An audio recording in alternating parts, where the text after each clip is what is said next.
श्रीपादराजम शरणम प्रपद्ये. श्रीपादांचा जय जयकार असो. आता आपण चौथ्या अध्यायातला अर्धा भाग, काही भाग आपण कालच्या याच्या आधी जो रेकॉर्ड केला त्या ह्याच्यात पाहिलं होतं. तर आपण पुढचा भाग वाचायला सुरुवात करूया. परब्रह्मतत्व. आता श्रीपाद श्रीवल्लभ काय म्हणतायत बघा. माझे शक्ती स्वरूप अनघा लक्ष्मी आहे, जी त्रिशक्ती स्वरूपिणी आहे. ती माझ्या शरीराच्या डाव्या बाजूला विराजमान आहे. माझ्या दक्षिण बाजूला त्रिगुणात्मक त्रैमूर्ती स्वरूप आहे. सारी सृष्टी माझ्यातच समावली आहे. सृष्टी, स्थिती, लय, तिरोधान, अनुग्रह हे कार्य सतत होतच असतात. प्रत्येक पदार्थ घनीभूत अक्षर स्वरूप आहे आणि प्रत्येक अक्षर स्पंदनमय आहे. सर्व अक्षरे मंत्र स्वरूप आहेत. महासरस्वतीचे रूप हे स्पंदनशील नाद स्वरूप आहे. महालक्ष्मीचे स्वरूप हे घनीभूत शक्ती आहे. तिच्यातील निक्षिप्त स्वरूप हे महाकालीचे रूप आहे. थोडंसं समजण्यास कठीण, तर आपण पुढे वाचून जाऊया. एका क्षणी मी शक्ती आहे तर दुसऱ्या क्षणी मी शाक्त आहे. आता शाक्त आहे तर दुसऱ्या क्षणी मी शक्ती होतो. शक्ती हे जगन्मातेच्या अपार करुणेचे, तर शाक्त हे जगतपित्याच्या कठोर दिव्य न्यायाचे प्रतीक.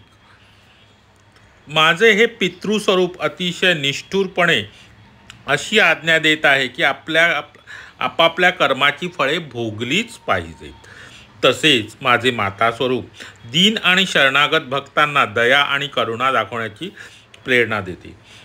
मुलांनी कितीही चुका केल्या तरी आईच्या दृष्टीला त्या कमीच दिसतात, पण एखादे चांगले काम केले तर मात्र ती मोठे बक्षीस देते. माझे मातृस्वरूपही तसेच आहे. समस्त सृष्टीची माता, पिता, गुरु मीच आहे. वासवी माता माझी बहीण कशी, हीच तुझी शंका आहे ना. मग ती तू दूर करू इच्छितो. जेव्हा मी अत्री आणि अनुसया यांच्या पुत्ररूपाने जन्म घेतला तेव्हा मला पाळण्यात झुलविताना अनुसया माता विचार करू लागली की फक्त पुरुष संतान असल्याने मनाने समाधान होत नाही. एक गोड परीसारखी, बहुतेक दत्तांसारखी दिसणारी मुलगी झाली तर किती आनंदाची गोष्ट होईल. अनुसया माता महापवित्र पतिव्रता स्त्री होती आणि तिची इच्छा तीव्र होती. त्यामुळे ती लगेच पूर्ण झाली. जेव्हा पाळणा पुढे जायचा तेव्हा बाळ दत्त स्वरूपात आणि परत येताना वासवी स्वरूपात दिसू लागले. माता विचारात पडली की हे स्वप्न आहे की वैष्णवी माया. एवढ्यात अत्री महर्षी तेथे आले आणि त्यांनी सांगितले, अनुसये, आपण त्रिगुणात्मक त्रिमूर्तीच्या मूलतत्वाचे रूप कसे असेल या विचाराने कठोर तपस्या केली. त्याचे फलस्वरूप म्हणजेच दत्तप्राप्ती होय. यावरून असे कळले की गुरुस्वरूपच हेच त्रैमूर्तीचे मूळ रूप आहे. होय, हेच श्रीमन नारायण स्वरूपही आहे. या स्वरूपाने जर स्त्रीरूप धारण केले तर आदी पराशक्ती कन्यका ही दोघेही सृष्टीच्या आरंभापासूनच भाऊ बहीण आहेत. वा, केवढा महान विषय. अनुसया माता आणि अत्री महर्षींनी थोडा वेळ ध्यानस्थ बसले. ध्यानामध्ये त्यांना माझ्या यथार्थ रूपाचे दर्शन झाले. तेच अंबिकेचे असल्याचे समजले आणि ते रूपच माझ्या भविष्यातील श्रीपाद श्रीवल्लभ अवताराच्या आधी योगमायेच्या रूपात अवतरित होण्यासाठी वासवी कन्यकेचे रूप धारण करणार असल्याचे त्यांनी जाणले. अत्री आणि अनुसया यांच्या इच्छेनुसार आम्ही वेगवेगळे रूप धारण केले. जेव्हा अंबिकेने मला राखी बांधली तेव्हा अंबिकेने मला राखी बांधली. आता बघा, अत्री आणि अनुसयांच्या इच्छेनुसार दत्तांनी आणि अंबिकेने वेगवेगळं रूप धारण केले आणि त्यावेळेला अंबिकेने ही दत्तात्रयांना, श्रीपाद श्रीवल्लभांना राखी बांधली. दत्ताच्या सर्व अवतारांमधील पहिला अवतार होता व तो गुप्त ठेवला जाईल. दत्तांच्या सर्व अवतारामधील हा पहिला अवतार होता आणि तो गुप्त ठेवला जाईल. आदी पराशक्तीच्या सर्व अवतारांमध्ये आधी अंबिका ज्या रूपामध्ये होती ते रूप म्हणजे कन्यकांबा होय. तेही अग्नितत्वामध्ये गुप्त ठेवले गेले. देवधर्म हे मानवधर्मापेक्षा वेगळे असतात. महापुण्यवान असलेलेच फक्त अंबिकेचे दिव्य मंगळ रूप पाहू शकतात. काही हेतूने मी आज आपणा सर्वांना बोलविले आहे. मी नाव व रूपाला बांधील नाही. परंतु नाव आणि रूपाशी अतीत आहे. मी आता श्रीपाद श्रीवल्लभ प्रभू काय म्हणतात, आता ते श्रीपाद श्रीवल्लभ प्रभूंनी त्यांना सगळ्यांना तिथे बोलत, तेव्हाचा हा प्रसंग आहे. म्हणजे पळणी स्वामी तिथे गेलेले आहेत कुरावपुरात, तेव्हाचं हे वर्णन आहे, लक्षात घ्या. त्यामुळे ते काय म्हणतात, काही हेतून मी आज सर्वांना इथे बोलावलं आहे. मी नाव आणि रूपाला बांधील नाही, परंतु नाव आणि रूपाशी अतीत आहे, कारण मी अनंत चैतन्य स्वरूप आहे. मी माझ्या चैतन्य सागरा, आता ते काय म्हणतात दत्तप्रभू, की साकार किंवा निराकार मी कोणत्याही रूपात राहू शकतो, त्याचा मला काही फरक पडत नाही, असं त्यांनी इथे सांगितलं. आजही मी माझे रूप गुप्त ठेवू इच्छितो. त्यांनी वासवी मातेला विचारले, माते वासवी, आपली इच्छा आणि मत काय आहे? दिव्य मंगल रूपिणी वासवी मातेने प्रार्थनापूर्वक नजरेने पाहत उत्तर दिले, प्रिय भाऊराया, जर आपणास चंचल लहरीच्या रूपात किंवा निराकार रूपात काही फरक पडत नसेल तर आपण कल्याणकारी अशा श्रीपाद श्रीवल्लभ रूपात अधिक काळ राहा. ज्यावेळी ह्या रूपात तुम्ही गुप्त व्हाल तेव्हा खऱ्या साधकांना आपल्या या रूपाचे दर्शन होईल असा वर देऊन अनुगृहीत करा. आपले हे रूप आपण असे गुप्त ठेवा की कोणीही कोणत्याही ठिकाणी कोणत्याही वेळी स्थूल दृष्टीने आपल्यास पाहू शकणार नाही. जर तुम्ही पुन्हा अवतार घेणार असाल तर तो दुसऱ्या रूपात घेऊ शकता. जेव्हा ते शरीर समाधीस्थ होईल तेव्हा त्या समाधीद्वारे आपल्या भक्तांची मनोकामना पूर्ण करू शकाल. समस्त कल्याणकारी गुणांनी युक्त अशा वासवी अंबिके तुझी इच्छा पूर्ण होईल. आता बघा, वासवी अंबिकेने काय सांगितलं त्यांना, जेव्हा श्रीपाद श्रीवल्लभांनी दत्तप्रभूंनी त्यांना विचारलं तेव्हा तुम्ही हे रूप गुप्त करू शकता, पण तुम्ही दुसऱ्या रूपात जन्म घेऊ शकता असं त्यांनी सांगितलं आहे. आणि त्यावर श्रीपाद श्रीवल्लभ म्हणालेले आहेत की ठीक आहे, तुझी इच्छा मी पूर्ण करीन. आणि जेव्हा तुम्ही दुसऱ्या रूपात येऊ शकता, जेव्हा तुम्ही ते शरीर समाधीस्थ होईल तेव्हा समाधीद्वारे तुम्ही मनोकामना पूर्ण करू शकाल. म्हणजे दुसऱ्या अवतारात सुद्धा तुमचं शरीर समाधीस्थ झाल्यावर तुम्ही तुमच्या समाधीद्वारे त्या सगळ्या इच्छा पूर्ण करू शकता. तेव्हा भक्तांची मनोकामना पूर्ण करू शकाल. समस्त कल्याणकारी गुणांनी युक्त असलेले वासवी अंबिके तुझी इच्छा पूर्ण होईल. मी आणखीन 14 वर्षे या शरीराला 30 वर्षे होईपर्यंत श्रीपाद श्रीवल्लभ रूपातच राहून नंतर गुप्त होईल. आता श्रीपाद श्रीवल्लभ म्हणजे काय म्हणतात, म्हणजे त्यावेळेला श्रीपाद श्रीवल्लभांचं वय किती होतं, 16. आणि ते काय म्हणतात, आणखीन 14 वर्षे मी या शरीराला 30 वर्षे होईपर्यंत श्रीपाद श्रीवल्लभ रूपातच राहून नंतर गुप्त होईल. त्यानंतर संन्यास धर्माचा उद्धार करण्याच्या निमित्ताने नृसिंह सरस्वती या नावाने जन्म घेऊन त्या अवतारात 80 वर्षे राहील. तर श्रीपाद श्रीवल्लभ पुढे काय म्हणतात की मी नृसिंह संन्यास आश्रमाचा उद्धार करण्यासाठी नृसिंह सरस्वती या नावाने 80 वर्षे राहीन आणि त्यानंतर कर्दळीवनात 300 वर्षे घोर तपनिष्ठेने राहून प्रज्ञापुरात म्हणजे अक्कलकोट येथे स्वामी समर्थ या नावाने अवतार धारण करीन.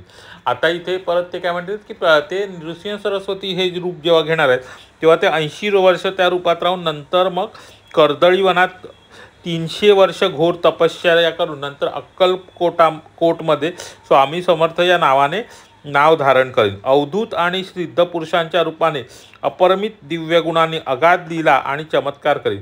आता नंतर ते काय करतात, अवधूत पुरुष जे अवधूत असतील आणि सिद्ध पुरुष असतील त्यांचं रूप घेऊन ते दिव्य गुणांनी अगाध लीला करणार आहेत असे माधुर्यपूर्ण वक्तव्य श्रीपादांनी केले. असं वक्तव्य श्रीपादांनी केलेलं आहे.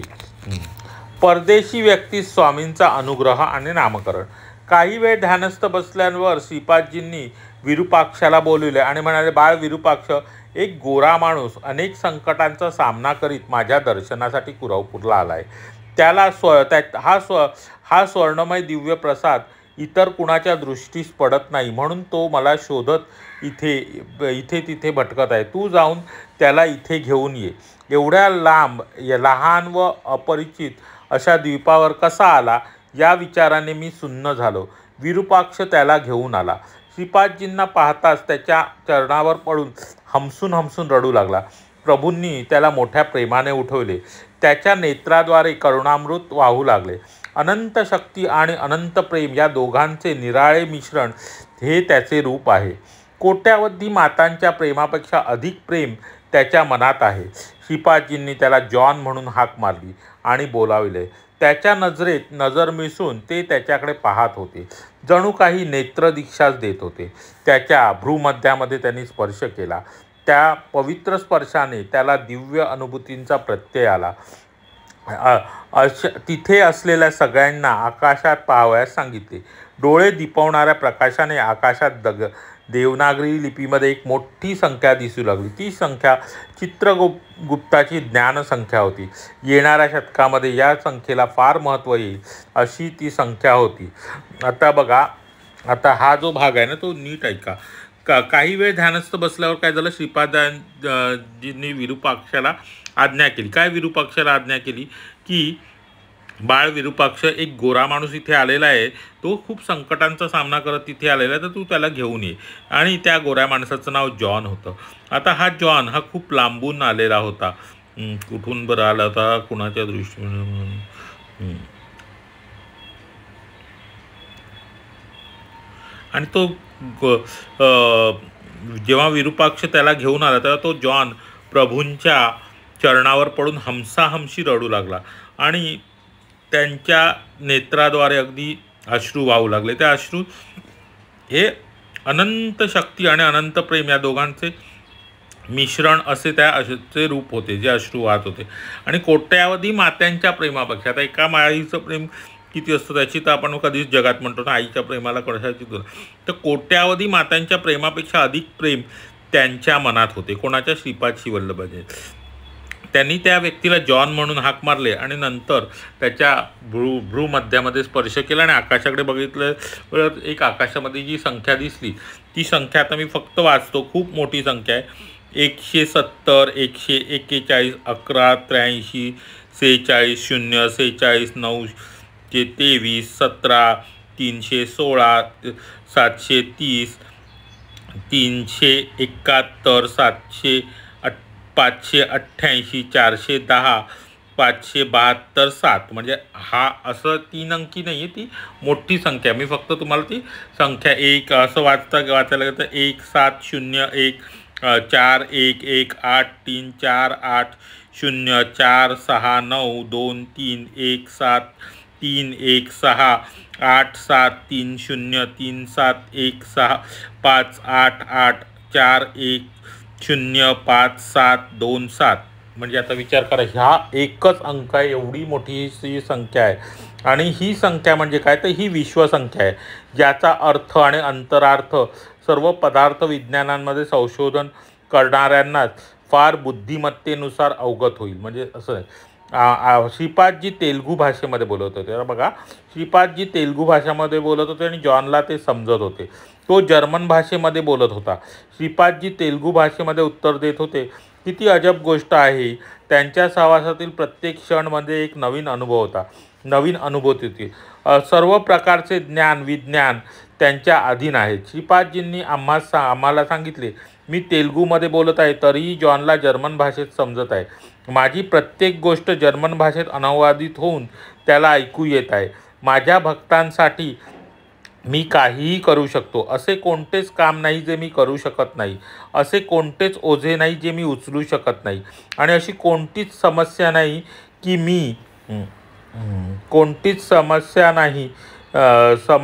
की मी जिचे निरसन करू शकत नाही. सर्व धर्म सोडून मन वाक कर्माद्वारे माझ्यावर अतूट विश्वास ठेवतो तो धन्य होतो. जेव्हा माझ्या वात्सल्य प्रेमाचा तुमच्यावर वर्षाव होऊ लागतो तेव्हा निसर्गातील सर्व शक्ती तुमच्यासाठी श्रेयोदायक स्पंदने उत्पन्न करतात. हे माझे वचन आहे. या 14 भुवनांमध्ये कोणतीही वास्तू नाही की जी मला प्राप्त करावयाची आहे. आपले धर्मपालन करतात. तुम्ही जर माझे स्मरण करीत असाल तर तुमच्या वाटेमध्ये मी फुलांचा वर्षाव करीन. मी प्रेमळ आहे. प्रेमानेच मला तुम्ही ओळखू शकाल आणि जिंकू शकाल. ध्रुवाची महानता तसेच यशूच्या जन्माचा खुलासा देताना प्रभू म्हणाले, सप्तर्षी मंडळामध्ये ध्रुव मुख्य आहे. ध्रुवाने अढळपद कसे मिळवले ते तुम्ही जाणून घेतले पाहिजे. आपल्या पित्याच्या मांडीवर बसण्याची इच्छा पूर्ण करण्यासाठी त्याने श्रीमन्नारायणाची तपश्चर्या केली. श्रीमन्नारायणाच्या दर्शनाने त्याच्या मनात ही इच्छा राहिली नाही. श्रीमन्नारायणांनी त्याला अढळ असे ध्रुवपद दिले. एवढेच नाही तर त्याला आपल्या मांडीवर बसवले. त्या निरागस बाळाला, जो आपल्या पित्याच्या प्रेमासाठी व्याकुळ होता, त्याला पित्याच्या प्रेमाने स्नेह दिला. आता बघा, ध्रुवाची कथा इथे सांगितलं की ध्रुव बाळाला, म्हणजे ध्रुवाची गोष्ट ही लहानपणी बऱ्याच जणांनी ऐकली असेल. तर त्या ध्रुवाला आपल्या पित्याच्या मांडीवर बसायचे होते, पण त्याची सावत्र आई त्याला काही बसू द्यायची नाही. मग त्यांनी नारायणाची अढळ अशी तपस्या केली आणि नारायणांच्या दर्शनाने श्रीमन्नारायणांची तपस्या केली आणि श्रीनारायणाने म्हणजे भगवान विष्णूंनी त्याला दर्शन दिले. आणि दर्शनानंतर त्याला ती इच्छाही त्याच्या मनात राहिली नाही की आपण आपल्या पित्याच्या मांडीवर बसावं. आणि नारायणाने म्हणजे भगवान विष्णूंनी त्याला अढळ असे स्थान दिले आणि आपल्या पित्याच्या प्रेमासाठी व्याकुळ असलेल्या त्या मुलाला आपल्या पित्याचा स्नेह दिला, प्रेम दिले. आता पुढचा जो भाग जो आहे ना, तो अतिशय वेगळा आणि कल्पनातीत आहे. कलियुगामध्ये ध्रुवानेच यशुप्रभूंच्या नावाने जन्म घेतला. त्यांनी देवालाच आपला पिता मानले. ज्या भावाने तुम्ही मला पूजता त्याच भावाने मी तुमच्याजवळ येतो. श्री वासवांबिकेने मर्या नावाच्या पवित्र आत्म्याला आपली शक्ती दिली. तर बघा, मर्या नावाची जी येशू ख्रिस्तांची आई होती, ती कोणती? ती मर्या नावाची जी पवित्र आत्मा होती, त्याला वासवांबिकेने आपली शक्ती दिली. मर्या जेव्हा कन्या होती त्यावेळी ध्रुवाने यशूच्या रूपात जन्म घेतला. यशू प्रभूंचा जन्म माता पित्यांच्या संयोगातून झालेला नाही. यशू वारंवार आपल्या ज्या पित्याबद्दल सांगत असतात ते वासवांबिकेचे बंधू श्रीपाद श्रीवल्लभ आहेत, जे आपल्यासमोर उपस्थित आहेत. हे सिद्ध वैश्य मुनींनो, आपण माझी बहीण वासव अंबिकेच्या समोर वेदगान करा. आपल्या पवित्र वेदपठणाने येणाऱ्या शतकात येणाऱ्या अडचणींपासून मानवाला वाचवू शकता. वासव अंबिकेप्रमाणेच नगरेश्वरांना पण वेदघोष अत्यंत प्रिय आहेत. हा गोरा माणूस पुढील जन्मी हिमालयातील वेदपंडित व सद्ब्राह्मण परिवारात जन्म घेईल. नंतर योगी बनून शंबला गावी पोहोचेल. आपण सर्व पवित्र वेदघोष करून वायुमंडळातील दुष्ट शक्तींना पळवून लावा. आता बघा काय आहे, आता आपण बघितलेलं की तिकडे नगरेश्वर, वासवांबिका हे सगळे तिकडे एकत्र जमले होते. म्हणजे जी सभा जिथे आपण सुरुवात केली होती, ते त्यांना दिव्य अशी ती सभा दिसू लागली, जिथे त्या प्रासादामध्ये म्हणजे वासवांबिका, नगरेश्वर हे सगळं त्यांना दिसू लागलं. कारण ती सभा तिथे तयार झाली आणि तिथून हे सगळं पुढे झालेलं आहे. आणि तिथे श्रीपाद वल्लभ येशू ख्रिस्तांच्या म्हणजे आपला जो ध्रुवाविषयी सांगितलं, म्हणजे ध्रुवाला कसं पित्याचं प्रेम मिळालं नाही, पण त्यांना श्रीमन्नारायणांना प्रसन्न करून घेतलं आणि श्रीमन्नारायणांनी त्याला म्हणजे विष्णूंनी त्याला आपल्या मांडीवर बसवलं. त्याला अढळ स्थान असं त्या आकाशामध्ये अढळ स्थान दिलं ध्रुव तळाला.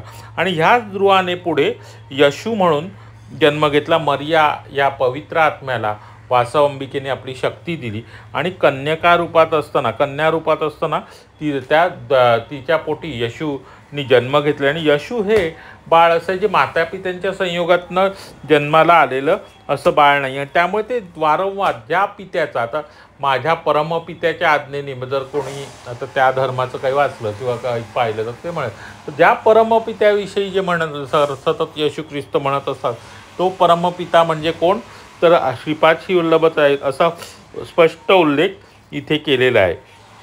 आणि त्यांनी नंतर त्या ऋषीमुनींना तिकडे ज्या कोणी होते त्यांना वेदघोष करण्यासाठी सांगितलं आहे. आणि जो गोरा माणूस आहे तो नंतर हिमालयामध्ये सद्ब्राह्मण अशा परिवारात जन्म घेईल. नंतर योगी बनून शंबला या गावी पोहोचेल असं त्यांनी सांगितलं. आणि वेदघोष करून वायुमंडळातील दुष्ट शक्तींना पळवून लावा.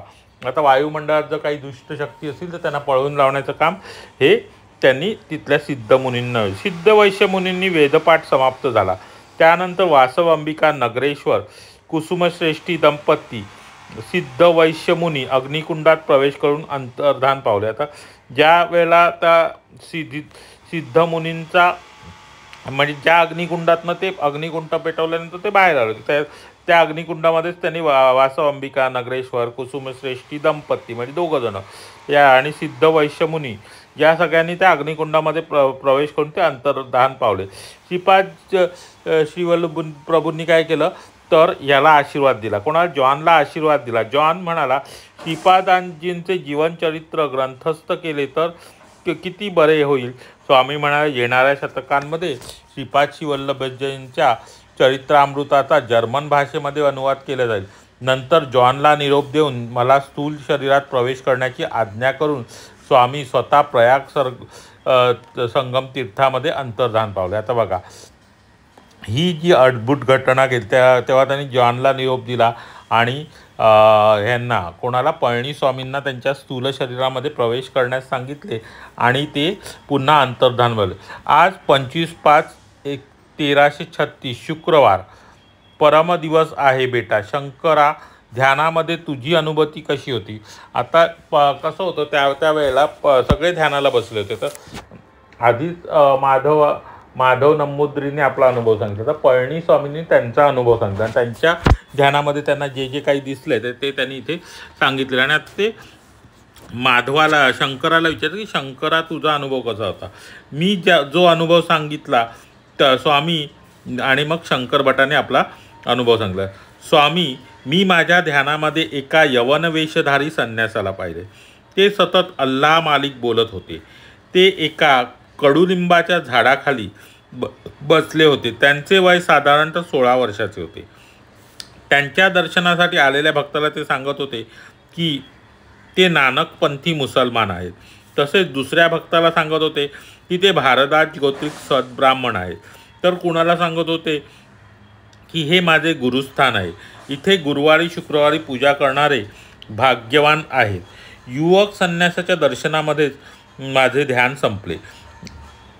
आता त्यांना कोण दिसलं तर एक ध्यानामध्ये असतं ना एक यवन वेशद्वारी. यवन म्हणजे कफनी टाईप असं काहीतरी घातलेलं असं तो त्याला यवन वेश म्हणतात. एक संन्यासी दिसले आणि ते जे संन्यासी होते ते सगळ्यांना काय म्हणत होते? अल्लाह मालिक म्हणत होते. त्यांचे वय साधारणतः 16 वर्षाचं होतं असं शंकर भट सांगतायत. आता बघून घ्या किती सुंदर उल्लेख किती आलेला आहे. आणि ते काही जणांना सांगत होते ते नानकपंथी मुसलमान आहेत. काही जणांना ते सांगत होते भारद्वाज गोत्रीय सद्ब्राह्मण आहेत. आणि ते काय सांगत होते? कुणाला सांगत होते इथे माझ्या गुरुचं स्नान आहे आणि इथे जर तुम्ही गुरुवार शुक्रवार जर पूजा केली तर भाग्यवान असेल. पूजा करणारे भाग्यवान असेल. ते ज्या कडुलिंबाच्या झाडाखाली यवन संन्यासी बसले होते तिथे काही लोक येऊन खणत होते. आत छोटीशी गुहा होती. चारी बाजूला दिवे प्रज्वलित होते. थोड्या वेळाने युवक संन्यासाने येऊन गुहेचे तोंड बंद केले आणि म्हणाले की ते त्यांच्या गुरुचे स्थान आहे. कोणीही ते उघडता कामा नये. माझ्या या ध्यानाच्या पाठी श्रीपाद श्रीवल्लभजींचा काय संकल्प होता याविषयी मी पूर्णपणे अनभिज्ञ आहे. आता शंकर भटांना जो अनुभव आला त्यांना जे काही दिसलं ते त्यांनी ध्यानामध्ये दिसलं त्याचं सगळं वर्णन इथे केलेलं आहे. आता यवनाचा पूर्ववृत्तांत. श्रीपाद श्रीवल्लभजींचे तत्वे अचिंतनीय आहेत. त्यांच्या लीला कशा प्रकारच्या असतील हे सांगणे कठीण. जगातील सर्व धर्म संप्रदाय नियमांचा समन्वय साधून त्यांना सनातन धर्मात सम्मिलित करणे हा त्यांचा संकल्प आहे. कलियुगाच्या अंतापर्यंत सनातन धर्माची जगभर व्याप्ती वाढविणारे महापुरुष तेच आहेत. त्यांनी त्यांच्या तिन्ही रूपांमध्ये त्यांनी आपल्या तिन्ही रूपांचे विवरण जॉन जवळ केले. एक आहे यहोवा रूप ज्याचा अर्थ मी आहे. हे त्यांचे परब्रह्म स्वरूप. दुसरे देवपुत्र म्हणजे येशूचे चैतन्य जे विश्वामध्ये प्रतिबिंबित होते. आणि तिसरे परिशुद्ध चैतन्य जे शांती सुख प्रदान करणारे अनुग्रहरूपी पवित्र स्वरूप आहे. ईसाई धर्माप्रमाणेच यवन धर्म दत्ततत्वाचा एक भाग आहे. महामती नावाचा महात्मा निरंकार मख्खेश्वराचा भक्त होता. बघा महामती नावाचा महात्मा हा निराकार मखेश्वराचा भक्त होता. तो देवाला अल्लाह मानत होता. त्याने सप्त स्वर्ग पाहिले. अल्लाहचे दर्शन घेऊ इच्छित होता, पण त्याला त्याचे प्रतिबिंबच दिसले. तू ज्या यवन संन्यासाला पाहिलेस तो भारद्वाज गोत्रीय ब्राह्मण होता. आता बघा, जो यवन संन्यासी शंकर भटांनी पाहिला त्याचं वर्णन, तो भारद्वाज गोत्रीय ब्राह्मण होता. लहानपणीच त्याचे आई वडील निर्वतले. एका मुसलमान बाबाने त्याचे संगोपन केले, म्हणून त्याला इस्लाम धर्माची माहिती आहे. एका हिंदू महात्म्याच्या संगतीमुळे हिंदू धर्माची ओळख झाली. वाराणसीमध्ये राहणाऱ्या एका थोर योगाकडून क्रियायोग शिकला. त्याने श्री दत्तांच्या अंशावतारामध्ये दर्शन घेऊन त्यांच्याकडे चांदीची नाणी मागितली. पात्र भरण्याचे नाव घेत नव्हते. तेव्हा अवधूतांनी त्याच्या पात्रात 2 खजूर घातले. यवन बाबा खुश झाले. त्यामुळे दत्त चैतन्याने त्यांच्या शरीरात प्रवेश केला. आता बघा, त्या यवन बाबांच्या शरीरामध्ये दत्त चैतन्याने प्रवेश केला. तो घिशिला नगरीत गेला. ते एक अरण्य प्रदेशातील छोटे गाव होते. तेव्हा ते पूर्ण जंगल होते. तेव्हा श्रीपाद तेथील शिळेवर बसून ध्यानमग्न होते. जो कोणी त्या शिळेवर ध्यानस्थ बसेल त्याला अद्भुत फळाची प्राप्ती होईल. कडुलिंब वृक्षाखाली जी गुहा पाहिली तिथे श्रीपादजींनी 12 वर्षे तपश्चर्या केली. आता बघा, जी कडुलिंब वृक्षाखालीची जी गुहा होती तिथे श्रीपादजींनी 12 वर्षे तपश्चर्या केली. त्या 12 वर्षाच्या तपस्येमुळे त्यांना 12,000 वर्षे तपस्या केल्याचे फळ मिळाले. त्यांच्या शरीराचे वय 12 वर्षे झाले. त्या गुहेमध्ये ती अशी जागा नव्हती जिथे त्यांच्या जटांचे केस पडला नसेल. त्यांच्या भुवया अतिशय दाट झाल्या. मोठ्या मुश्किलीने भुवया उंचावून डोळे पाहावे लागत असत. श्रीवल्लभांनी आपल्या तपस्येचे फळ त्या यवन बाळाला दान केले. बघा, तिथे त्या गुहेमध्ये श्रीवल्लभांनी 12 वर्ष तपस्या केली. 12 वर्ष त्यांना त्या तपश्चर्येचे फळ मिळाले आणि त्या 12 वर्षाच्या तपस्येचे फळ त्यांनी त्या यवन बाळाला दान केले. 4 वर्षाचा असल्यापासून त्यांनी तपस्येला सुरुवात केली. जेव्हा तो 16 वर्षाचा झाला तेव्हा त्याची तपस्या पूर्ण झाली. मी ज्या घटनांबद्दल बोलत आहे या घटना येणाऱ्या शतकांमध्ये घडणार आहेत. तर बघा, या घटना कधी घडणार आहेत? येणाऱ्या शतकांमध्ये घडणार आहेत. त्या वर्तमान काळातल्या घटना नाहीत. श्रीपाद वल्लभजी नृसिंह सरस्वती अवतार घेतील आणि 80 वर्षापर्यंत त्या स्वरूपात राहतील. नंतर गुप्तवनाने कर्दळीवनात जाऊन 300 वर्ष राहतील, तपस्या करतील. त्यानंतर प्रज्ञापुरात श्री स्वामी समर्थ या नावाने राहून श्रीशैल्याच्या मल्लिकार्जुन लिंगामध्ये एकरूप होऊन जातील. आता प्रज्ञा शेवटी ते कुठे? मल्लिकार्जुन लिंगामध्ये एकरूप होणार आहेत. हा यवन संन्यासी सुद्धा वृद्ध होईल आणि चैतन्य त्यांच्या शरीरात घालून तो त्याला स्वतःला महान करते. ते त्याला स्वतःसारखा महान करतील. आता हा यवन संन्यासी सुद्धा वृद्ध होईल. तो यवन संन्यासी आहे जेव्हा तो वृद्ध होईल ते श्रीपाद श्रीवल्लभ काय करतील? आपले चैतन्य त्याच्या शरीरात घालून त्याला महान करतील.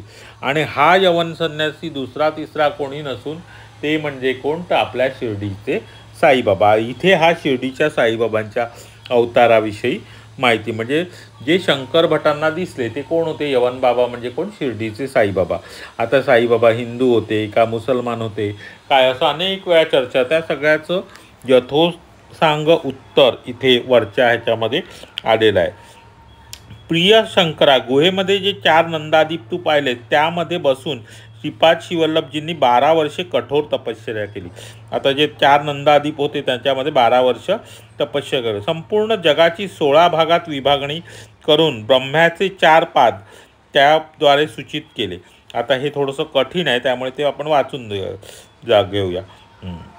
ब्रह्माच्या 4 पादांचे प्रतीक असलेले 4 दीप म्हणजे 4 दीप त्यांनी योगाग्नीने प्रज्वलित केले आणि ते तपश्चर्येत मग्न झाले. ब्रह्माचे 4 पाद म्हणजे पाक, प्राक, पूर्व, प्रतीची म्हणजे पश्चिम, दक्षिण आणि उत्तर या 4 दिशा पहिल्या पादाच्या दिकाला असतात.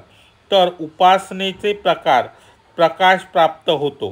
पृथ्वी, अंतरिक्ष, आकाश, समुद्र या दुसऱ्या पादाच्या कला आहेत. त्याच्या उपासनेने अनंत होऊन त्याला जिंकण्याची क्षमता प्राप्त होते. अग्नी, सूर्य, चंद्र आणि विद्युत ह्या तिसऱ्या पादाच्या कला आहेत. त्यांच्या उपासनेने ज्योतिषमन्न होऊन जग जिंकता येते.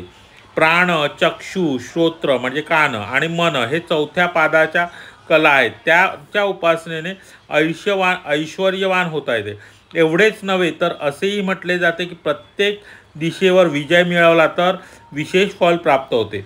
जसे उत्तर दिशेवर विजय मिळवला तर ज्ञान प्राप्त होते. दक्षिण दिशेवर विजय मिळाला तर भूत, प्रेत, पिशाच आदी पिढ्यांपासून मुक्ती होते. प्राक म्हणजे पूर्व दिशेवर विजय मिळवणे ऐश्वर्य प्राप्त होते. प्रचितीवर म्हणजे पश्चिम दिशेवर विजय मिळवणे राजा वश होणे इत्यादी या दिशाच श्रीपाद वल्लभांची वस्त्र आहेत. अशा दिशांचा अंतापर्यंत ते व्यापून आहेत, म्हणूनच त्यांना दिगंबर म्हणतात.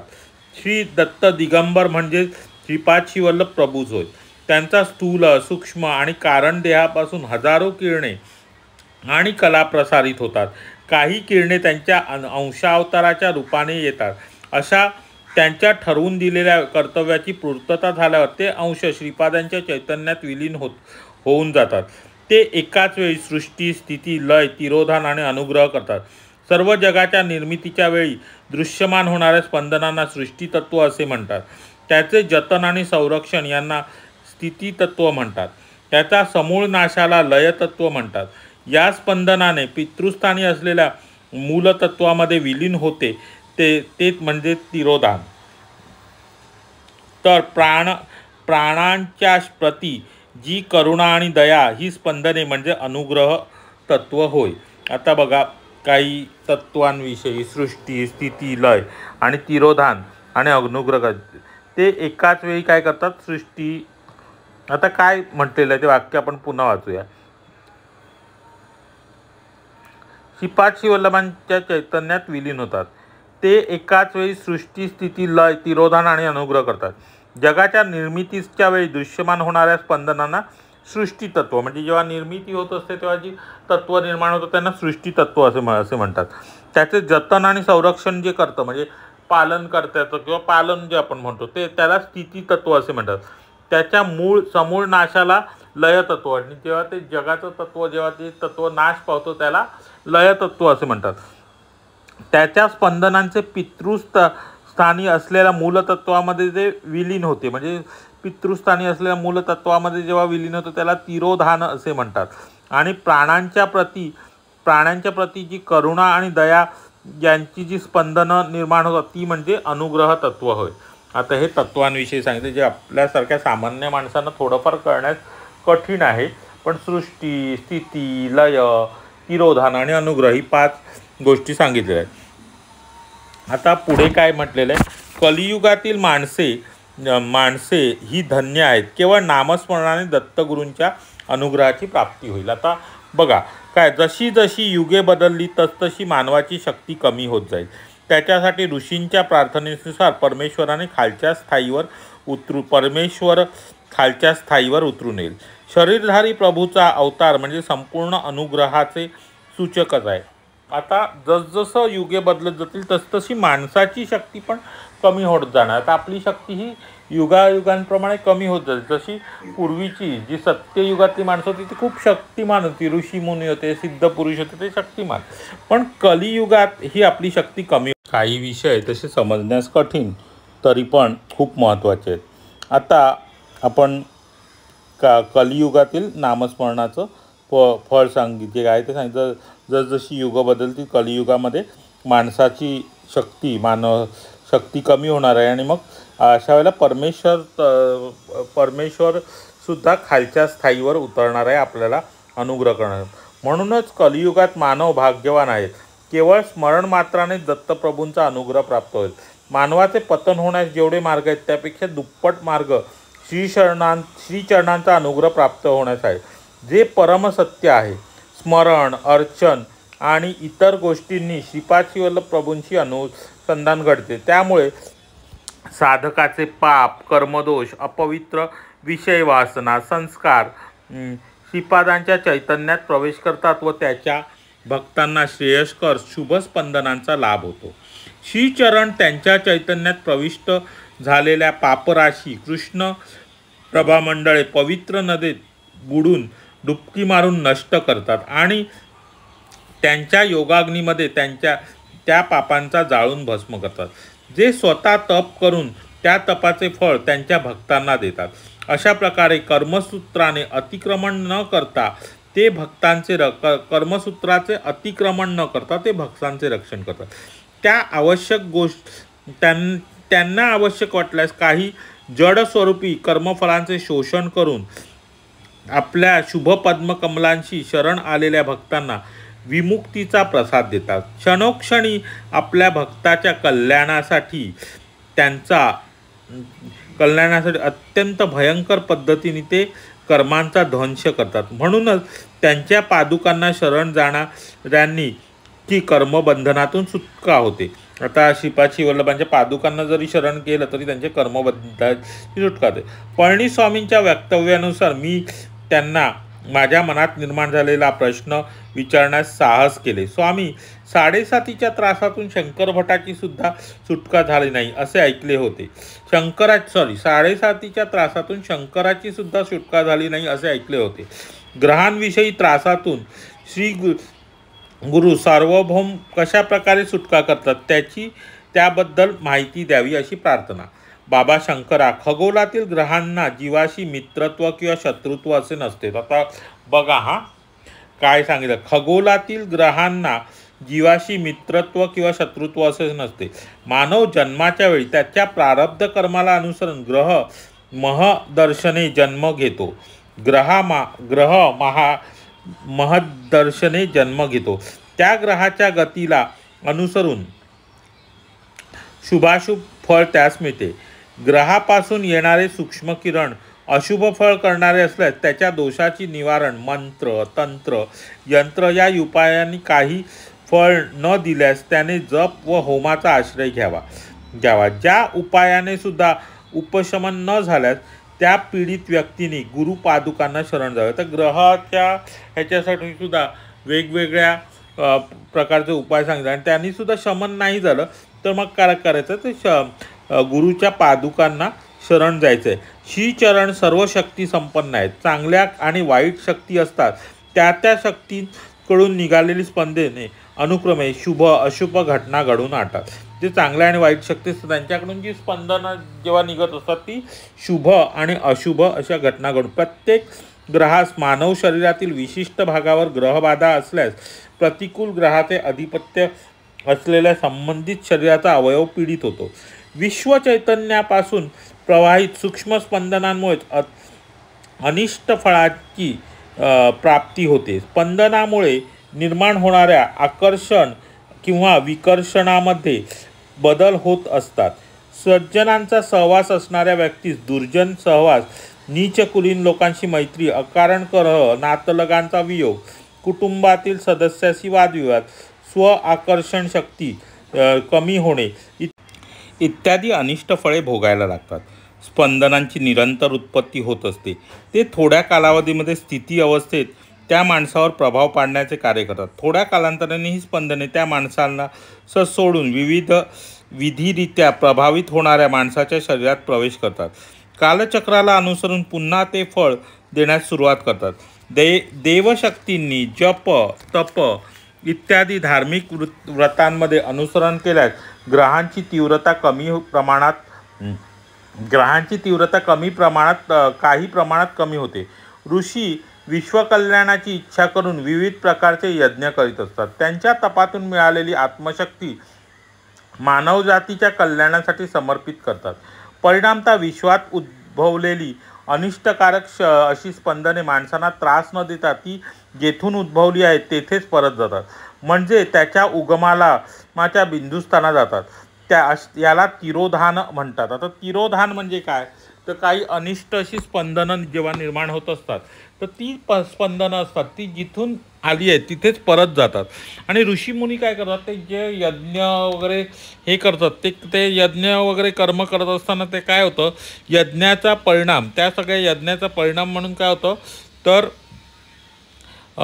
त्याची जी पुण्यफळ असतं, ज्या तपातून मिळालेली आत्मिक शक्ती असते, ती मानवजातीच्या कल्याणासाठी हे ऋषीमुनी खर्च करत असतात. आणि त्याच्यामुळे जी अनिष्ट स्पंदनं जी असतात ती जिथून आली आहेत तिथून त्या ह्याच्यात परत जातं. म्हणजे आपण ज्याला निगेटिव्ह एनर्जी म्हणतो ना, ती निगेटिव्ह एनर्जी जर आली असेल तर ती त्या ठिकाणी परत जाते, जिथून आली तिथूनच परत जाते. बाबा क्रियायोग सिद्धांताप्रमाणे सृष्टी, स्थिती, लय, तिरोधान, अनुग्रह या संकल्पना मी स्पष्ट केल्या. तू ध्यानात असताना पाहिलेला यवन भासणाऱ्या साधूमध्ये भविष्यात श्रीपाद श्रीवल्लभांची शक्ती मोठ्या प्रमाणात प्रवाहित होईल. निंबवृक्षाच्या जवळ असलेल्या भूगर्भातील 4 नंदादीपांना तू पाहू शकलास, ही असाधारण गोष्ट आहे. म्हणजे जे 4 नंदादीप जे भूमीच्या खाली निंबवृक्ष म्हणजे जे साईबाबांच्या तिथे निंबवृक्ष आहे त्याच्या खाली जे ते जे ठेवलेलं आहे तो दीप, त्यांना ते पाहू शकले. याचं ही खूप मोठी अशी अद्भुत घटना आहे असं ते म्हणून सांगतायत. जवळ भूगर्भातील नंदादीप ही असाधारण गोष्ट आहे. श्रीपाद श्रीवल्लभांनी महान उद्देशाच्या दृष्टीनेच तुला असा अनुभव दिला. त्याची आंतरिक कल्पना केवळ त्यांनाच माहीत आहे. आता त्याची आंतरिक कल्पना काय आहे, तुला हा का दिलं, त्याची त्यांनाच माहीत आहे. त्यांच्या दिव्य लीला या भव्य असतात, गुढार्थ प्रयोजक असतात. शिवाय त्यांच्या व्यतिरिक्त दुसऱ्यांनी त्या दैवी रहस्यांचा मतितार्थ जाणायचा नसतो. त्यांच्या अनुमती इतकेच मी तुला त्याचे विवरण करू शकलो. म्हणजे श्रीपाद श्रीवल्लभांनी जेवढी माहिती दिली तेवढंच विवरण पळणीस्वामींनी त्याला सांगितलं. म्हणजे जे काही श्रीपाद श्रीवल्लभांची लीला आहे ती त्यांना माहिती आहे आणि त्यांच्याशिवाय त्या लीला कोणालाच कळत नाही. समस्त सृष्टीचे चलन श्रीपाद श्रीवल्लभांच्या नेत्रचिन्हांशी निगडित आहे. त्यांचे तेच प्रमाण आहे. विश्वनियंत्याचा महिमा, योगशक्ती अगणित असून मोजमाप, परिमिती आणि परिमाण या संज्ञांद्वारे त्याचे आकलन होऊ शकत नाही. आता बघा, खूप गूढ अर्थ आहे, नुसतं वाचून घेऊया. कारण का विश्वनिर्माता, कारण का एवढा मोठा विश्वाचा पसारा जर चालवायचा तर त्यासाठी वेगवेगळ्या घटना सगळ्या ज्या घडत असतात त्या सगळ्या घटनांचं नियंत्रण करणं हा विश्वनियंत्रण. आपल्याला साधं आपलं कुटुंब जेव्हा आपण चालवत असतो, आपल्या कुटुंब प्रमुख असायला 4-5 माणसं असतील तर त्यांचं सगळ्यांचं आयुष्यभर सगळं चालवणं, सगळं हे करणं फक्त आपल्याला किती कठीण कधी काही वेळेला होऊन जातं. हा विश्वाचा पसारा, हा जो विश्वनियंता चालवतो आहे त्याचं कार्य हे मोजमाप करण्यासाठी सारखं नाहीच आहे. आणि आपल्यासारख्या सामान्य माणसाला त्याचं आकलनसुद्धा होणार नाही आहे. श्री पळणीस्वामींच्या वर्णनाने माझे मन अतीव आनंदाने भरून गेले. मी उडपी क्षेत्राहून निघून कुरवपुरास पोचेपर्यंत चा कालावधी विविध आणि विचित्र अशा घटनांनी भरलेला होता. विविध आणि विचित्र अशा घटना घडत होत्या.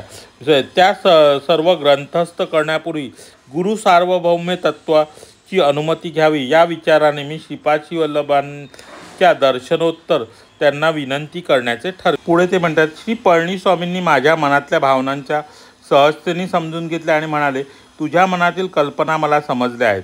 भविष्यातील भक्तांच्या हितासाठी श्रीपाद श्रीवल्लभांच्या चरित्राचे लिखाण करण्याची तुझी इच्छा आहे. श्रीपाद श्रीवल्लभ जरूर तुझ्या प्रयत्नांना आशीर्वाद देतील.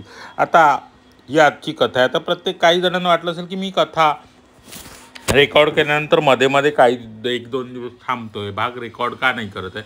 तर ती कथा सगळ्यांना ऐकून, काही जणांना ती सणवार येतात काय तर त्याच्यामध्ये ती ऐकून होत नसेल, पूर्ण होत नसेल. तो एवढा गहन विषय आहे ना हा, जो आपल्या बुद्धिमत्तेप्रमाणे प्रत्येकाला समान.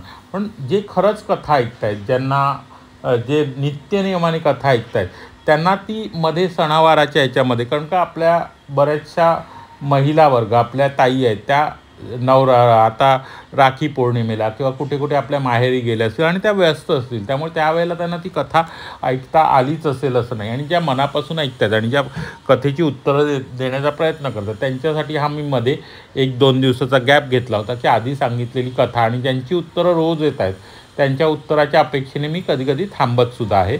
तर तुम्ही ती कथा ऐकण्याचा प्रयत्न करा, त्यातनं तुम्हाला बोध मिळेल. आजची कथा ही आता पूर्ण 4थ्या अध्यायातलं शेवटचं 1 पान 1.5 पान मी 2 पानं शिल्लक ठेवली, कारण का इथपर्यंत ऐकल्यानंतर हे सगळं गहन असं सगळं कळल्यानंतर कदाचित तुम्हाला ती कथा दुसऱ्यांदासुद्धा ऐकावीशी वाटेल. माझ्या पद्धतीने जी गोष्ट आहे किंवा जे लिहिलं आहे ते जितक्या सोप्या पद्धतीत तुम्हाला सांगता येईल तेवढा मी सांगण्याचा प्रयत्न करूया. त्यातला कथाभाग वाचताना आपल्याला काही पटकन कळतं, पण जर काही गहन अशा ज्ञानाच्या गोष्टी आहेत त्या प्रत्येकाला कळतीलच असं नाही, पण जितकं सोपं करून सांगता येईल. त्याच्यामुळे मी वेळेमध्ये गॅप मिळाला तर तुम्ही सलग 2-3 दिवसाचे भाग एकत्र एकामागोमाग ऐका, ज्याच्यामुळे तुम्हाला त्यातली जी एक सुसूत्रता असते किंवा एक लिंक म्हणतो ती लिंकसुद्धा लागू शकेल. काही पानावर कथा सुरू होते, ती घटना जिथून सुरू होते ती घटना आणि भविष्यात घडणाऱ्या घटनांचा एकत्र संमेळ आल्यानंतर आपण पुन्हा जी घटना घडते तिथे यायला आपल्याला वेळ लागू शकतो. म्हणजे कथा पळणीस्वामींच्या आश्रमातून सुरू झाली होती. पळणीस्वामी जिथून कुरवपुरास गेले आणि तिथे तो दरबार भरला वासव अंबिका, तिथपर्यंत ती कथा झाली. पुन्हा ती पळणीस्वामींच्या आश्रमात आली तर तिथे आणि त्या दरबारात श्रीपाद शिवल्लभ स्वतः परत सांगत आहेत की भविष्यात काय घडणार. या सगळ्या गोष्टींची सांगड एकत्र घालणं म्हणजे आपण कुठे आहोत, काय आहोत, कसं आहोत हे काही वेळेला पटकन, म्हणून मी हळूहळू असं सगळं करत चाललो आहे. तर आजची कथा तुम्ही ऐकली, त्या कथेमध्ये काय होतं, ध्रुव बाळाची कथा आली आणि त्यात ध्रुव बाळाने पुढे कोणता जन्म घेतला हेही सांगण्यात आलं. काही कुठेही मोठेपणा मिरवायला जाऊ नका की तुमच्या धर्माचं हे करायला जाऊ नका. इथे ज्या गोष्टी आपल्याला समजतात समजून घ्या, त्याचा वापर योग्य रीतीने करा. कुठेही जाऊन सनातन धर्म हा शेवटी शाश्वत धर्म असणार आहे कलियुगाच्या अंतापर्यंत, हे इथे स्पष्ट उल्लेख आलेला आहे. पण त्याचा वापर कसा करायचा हे तुम्ही ठरवायचं. मोठेपणा सांगण्यासाठी काही करू नका.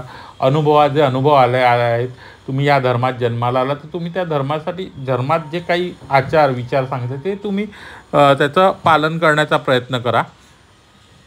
मख्खेश्वराचा उल्लेख आलेला आहे, येशू ख्रिस्तांचा इथे उल्लेख आलेला आहे. हे उपयोग आणि सर्व धर्म हे शेवटी सनातन धर्मातच निर्माण झाले, तिथे ते स्पष्टपणे सांगितलं आहे. आणि त्याचंच एक उदाहरण म्हणजे येशू ख्रिस्त हे कोणाचा अवतार होता हा आजचा प्रश्न आहे. तर आजच्या प्रश्न हाच आहे की येशू ख्रिस्त हा कोणाचा असो किंवा भगवान येशू हा कोणाचा अवतार होता आणि ते ज्याला आपला पिता मानत होते, ते नेहमी ज्याला आपला पिता म्हणतात, ते पिता म्हणजे कोण, या प्रश्नाचं उत्तर आपण द्यायचं आहे. श्रीपादराजम शरणम प्रपद्ये, श्रीपादांचा जय जयकार असो. अगदी शांतपणे कथा ऐका, समजून घ्या, 2 वेळा 3 वेळा ऐका. काही गहन गोष्टी ह्या मी सुद्धा 4-4 वेळा वाचल्यानंतर मला एखाद्या वाचनामध्ये त्या गोष्टीचा अर्थ आणि समन्वय कळायला लागतो. त्यामुळे जरी सोपं वाटत असलं श्रीपाद शिवल्लभ चरित्र तरी तितकंसं सोपं नाही आहे. तरी पण आपण त्याचं पारायण वाचन करून त्यातला 1% भाग जरी आपल्याला आत्मसात करता आला तरी खूप मोठी गोष्ट आहे. तरी तुमच्यासाठी या श्रीपाद शिवल्लभ चरित्राचं मी वाचन, पारायण नाही म्हणता येणार, आपण वाचन करण्याचा प्रयत्न करतो आहे, ते समजावून घेण्याचा प्रयत्न करतो. कारण पारायण केलं तर ते भरभर होतं, त्यातला मतितार्थ बऱ्याच वेळेला आपल्या लक्षात येत नाही. श्रीपादराजम.